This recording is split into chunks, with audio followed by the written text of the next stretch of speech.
A nossa comissão de licitações da OAB, ela tem uma característica acadêmica. A gente trabalha com direito como um objeto de estudo, um objeto de discussão e, principalmente, de reflexão. Então, quando a gente se reúne mensalmente para tratar o tema licitações e contratos, não é só no cunho jurisdicional, não é só questão de litígio, a gente está pensando justamente a reflexão e o que vem acontecendo no desenvolvimento desse tema na nossa sociedade. Então, foi gostoso a distribuição dos temas, foi uma coisa agradável quando recebi a incumbência de tratar de um tema que eu gosto tanto, que é a atribuição de microempresa, que é o benefício da microempresa. O Dr. Salomão falou na sua conferência que as microempresas não vêm sendo respeitadas nas licitações. Isso é uma verdade.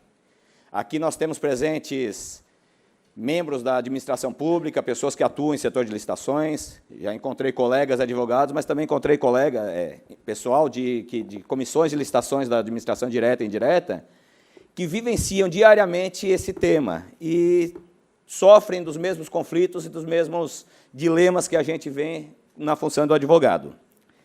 Eu atuo principalmente no ramo empresarial, não tenho participação direta na administração pública, então eu tenho a ótica do advogado na essência de ver a luta pelo seu cliente quando ele tem um esbulho. E a grande maioria dos meus clientes são realmente microempresas.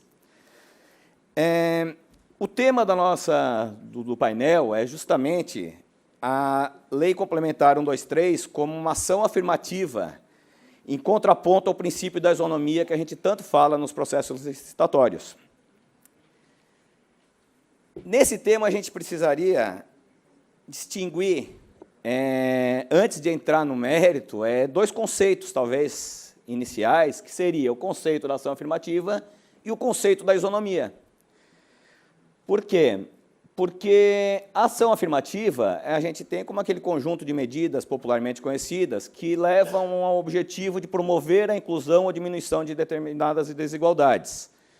Normalmente, a gente fala de ações afirmativas na questão das cotas, nas questões de concursos públicos, mas, para a microempresa, esse tema pode ser perfeitamente emprestado, esse conceito pode ser perfeitamente emprestado e aplicado como uma forma de ação afirmativa em prol da igualdade da microempresa com a empresa, com as médias empreiteiras e grandes empreiteiras.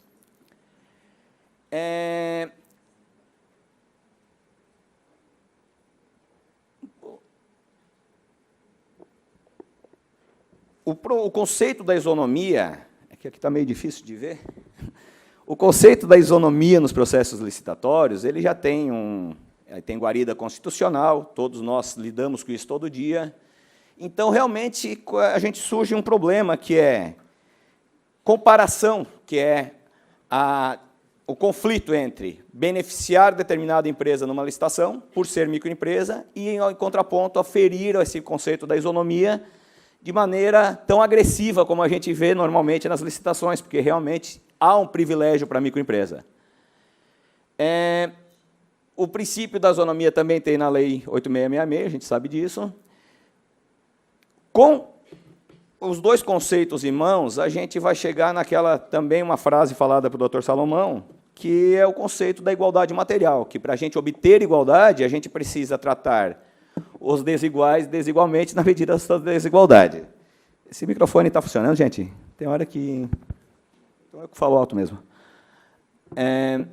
O processo licitatório é um terceiro conceito que tem que ser envolvido nessa situação, porque se a gente tem o conceito das medidas afirmativas e temos o conceito do que é a isonomia, a gente tem que entender que o processo licitatório ele é o instrumento que o nosso Estado, não o governo, o Estado brasileiro, como também disse o Dr. Salomão, é o instrumento que ele tem para fomentar a sua vontade política, a sua vontade administrativa.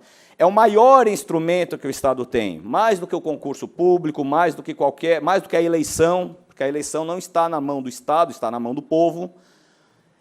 O principal instrumento de medida afirmativa que pode existir numa sociedade democrática de direito é através das licitações, do meu ponto de vista. Então, a gente tem um imenso poder de compra que pode fomentar vontades políticas e vontades administrativas. Como isso? É através de inserção de critérios sociais, ambientais e econômicos, dentro dos editais, dentro dos instrumentos convocatórios. É assim que a gente vê a Lei 123/2006 implantar o benefício para a microempresa, e também é assim que a gente vê outros editais e outros temas do direito serem direcionados para vontades e para... É um tema que o doutor Tiago vai falar em seguida, que a gente já trata na questão da sustentabilidade de licitações, é um grande especialista nesse tema. O doutor Carlos vai falar da questão fiscal envolvendo... Mas a questão fiscal não deixa de ser uma estratégia de Estado, uma estratégia de governo, para beneficiar determinadas empresas em relação às suas licitações, que é o que acontece hoje em Santa Catarina, até em questão da isenção do ICMS, por exemplo.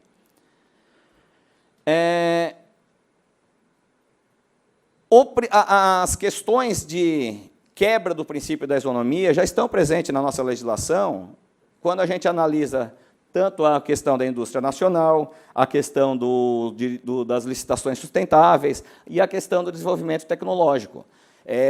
Se eu quero preservar o meio ambiente, se eu quero defender que o empresário, que a empresa por excelência visa lucro, se eu quero que ele realmente tenha uma postura ecologicamente correta, nada mais justo que eu, enquanto Estado, pague mais caro por uma cadeira que é ecologicamente correta e não tenha apenas a questão do custo. Por que eu não posso pagar um pouco mais caro e a questão preço sempre vai ser um limitador? Se ela não agride o meio ambiente, está justificado a questão esse interesse público. Então, a gente chega nessa questão a Lei 123 como esse instrumento de inclusão social, de inclusão econômica das microempresas. Tá? Ela tem essa questão, a gente não vai... É um contraponto, é uma reflexão a essa agressão, esse choque com o princípio da isonomia, mas a gente vai analisar ela, superficialmente falando, ela está na Constituição, ela vem o tratamento diferenciado para a microempresa, é uma forma de fomentar emprego, é uma forma de fomentar a economia, é uma forma de desenvolvimento regional. E ela está também na Constituição também, no artigo 179 da Constituição. As medidas da Lei 123, elas já estão presentes na nossa sociedade desde 2006.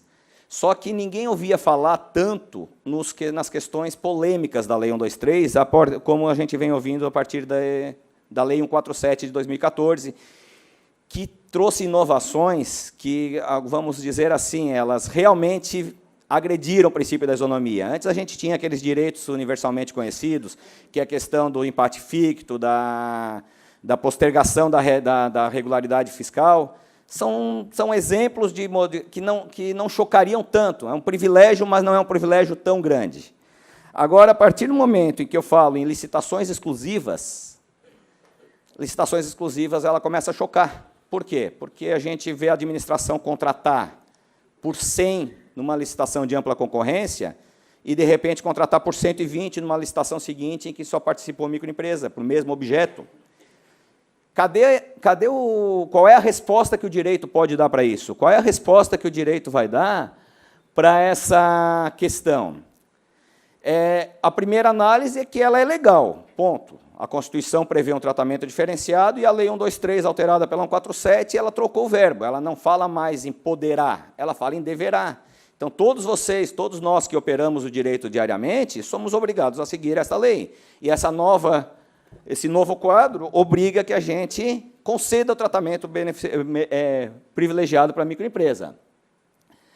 O artigo 47, ele inova ainda com a nova redação, que ele fala em promovendo a promoção do desenvolvimento econômico e social no âmbito municipal e regional. Então, tornou-se um direcionamento dos editais, uma normativa dos editais, de quê? De que a gente tem que pensar nos termos de referência naquilo que desenvolve a região. Quando se fala em Estado, a gente está falando em Estado, mas a gente tem que ter o pensamento das pequenas administrações, dos pequenos locais, e aquela licitação é justificada hoje que ela seja um instrumento de política afirmativa.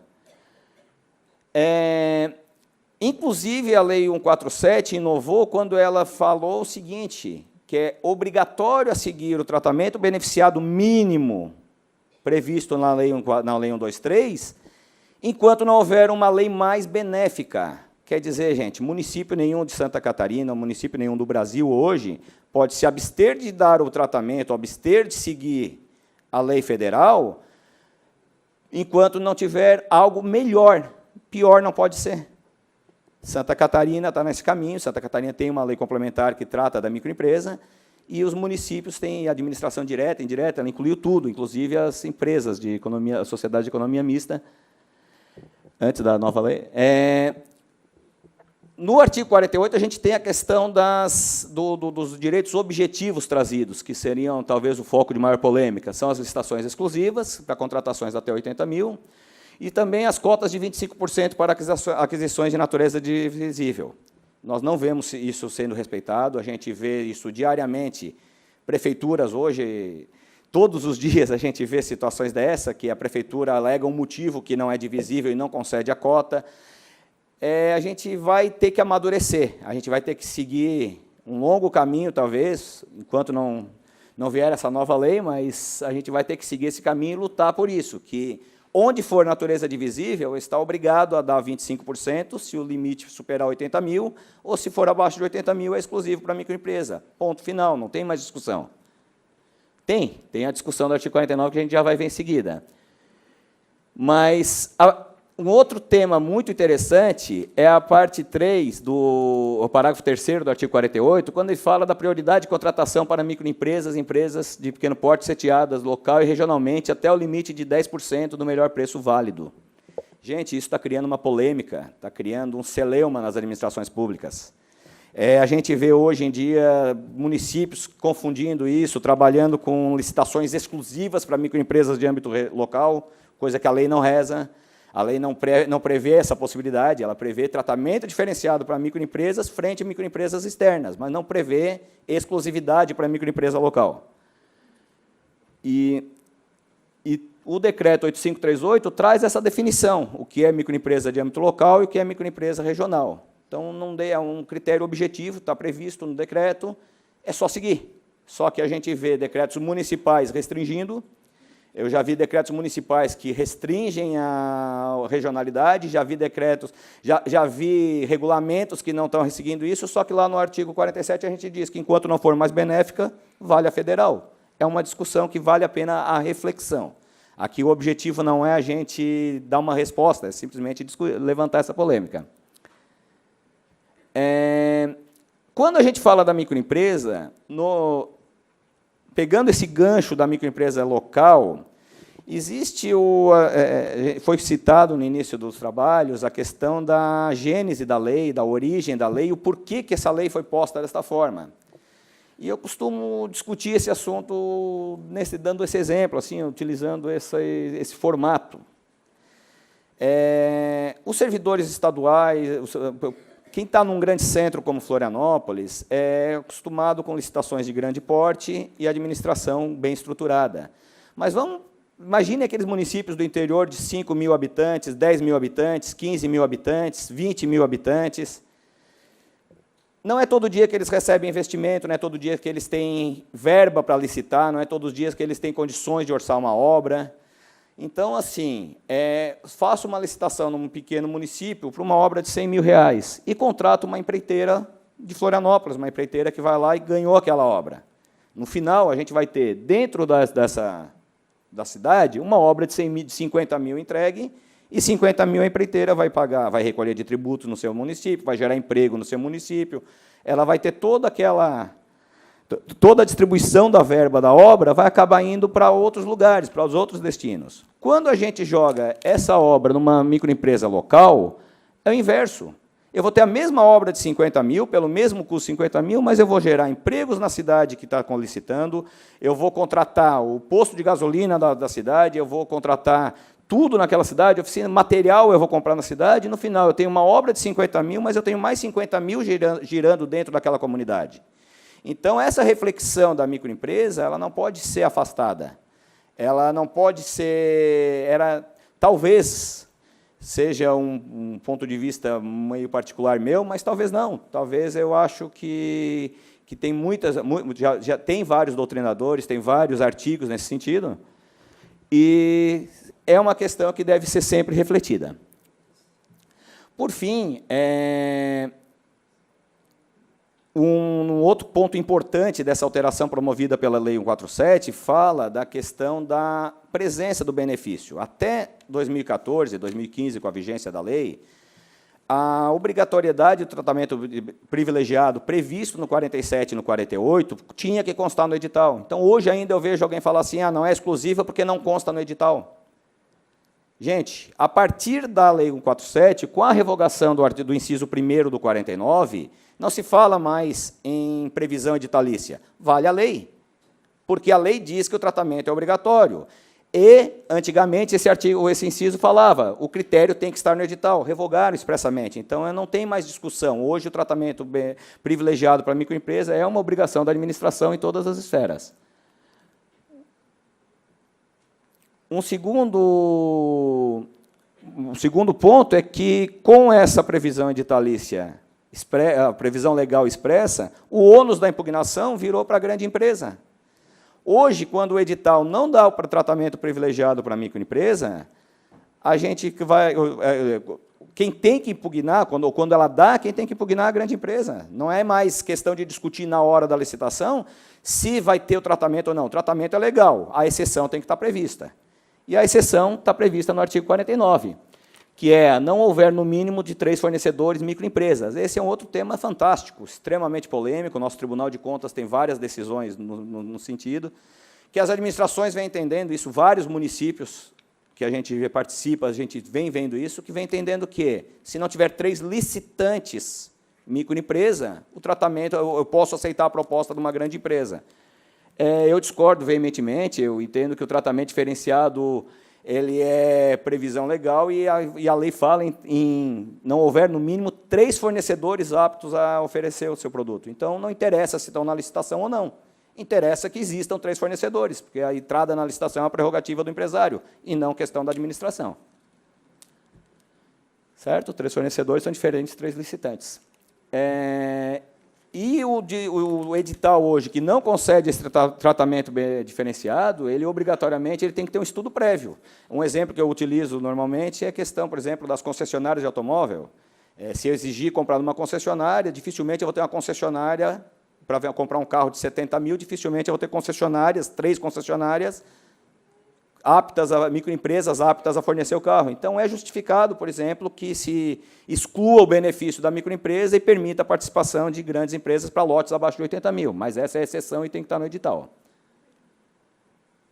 E esse seria basicamente isso, gente. O objetivo é que a gente reflita, que a gente amadureça esse entendimento, que a gente discuta, veja como os tribunais vão se comportando, que a gente acompanhe o que os tribunais estão decidindo. Eu posso adiantar para vocês que o Tribunal de Contas do Estado, várias decisões no sentido de garantir esse benefício, independente de qualquer outra coisa, ele vem sendo atuante. O Tribunal de Justiça de Santa Catarina também, a gente já viu várias decisões favoráveis, e espero que o amadurecimento, assim como hoje a gente não discute o porquê se dá preferência para um idoso, ou porquê se dá preferência para determinadas categorias de cidadão, e a gente simplesmente entende que ele tem esse benefício e ninguém mais discute, eu espero que a gente chegue o dia que a microempresa esteja nesse patamar, que a gente vá conseguir ver o benefício sem discutir por que está sendo tratado diferencialmente. Tá bom? Obrigado, gente.